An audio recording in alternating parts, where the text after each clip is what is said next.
Following on the topic of the Eucharist, it's often described as somewhat the heart of Christianity, as you mentioned.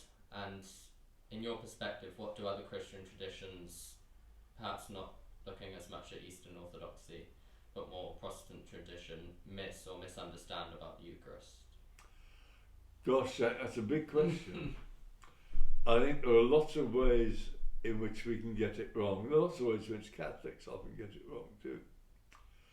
I'd say the first temptation would be to think it's just symbolic.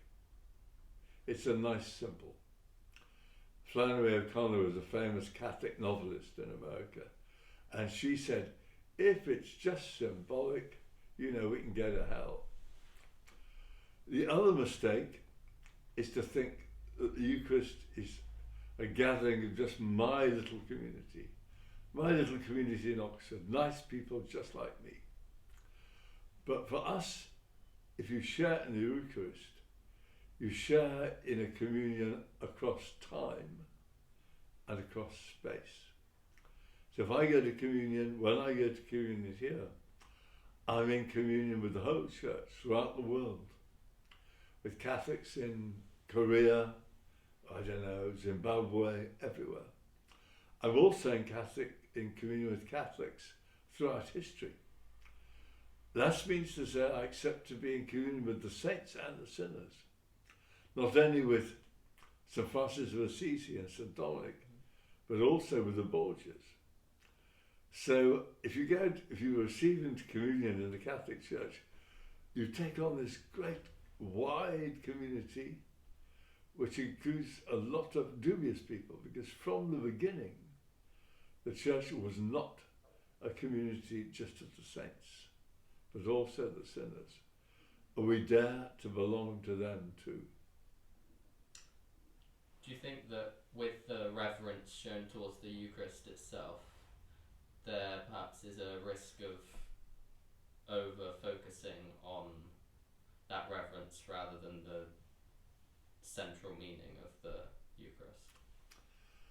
I think the central meaning is, at the moment, the darkest moment in Christian history, when love became flesh and said, I give myself to you. Actually, we didn't want him. We rejected him. This extraordinary self-gift.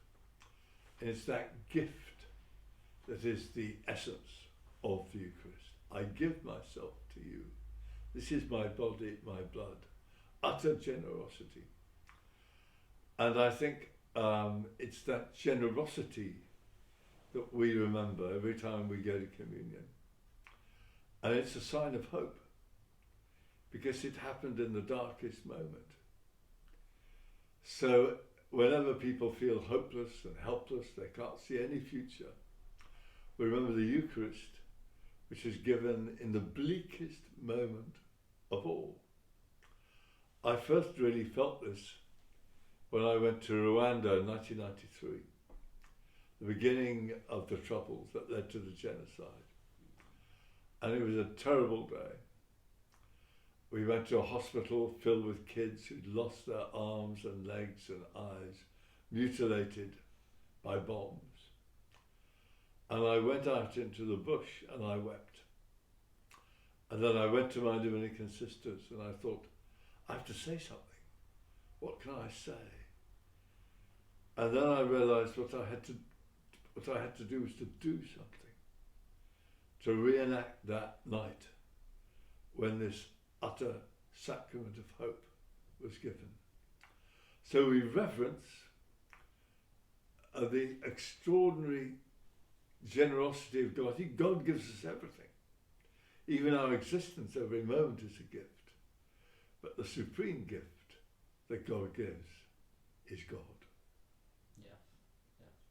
Do you feel that, in relation to this, the Eucharist being a sign of hope, do you feel that adoration specifically may help with maintaining hope as a Catholic believer? Absolutely. And among young Catholics, I think this is ever more recognised.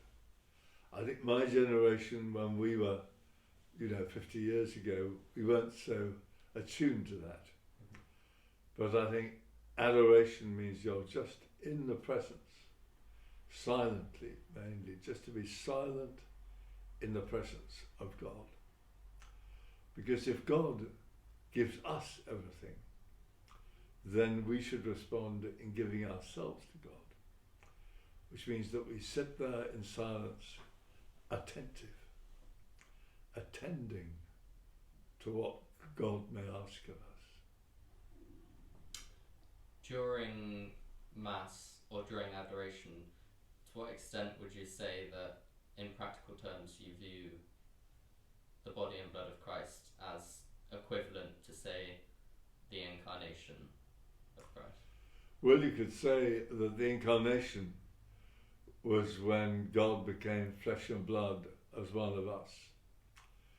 And he remains flesh and blood as one of us, always, for all eternity.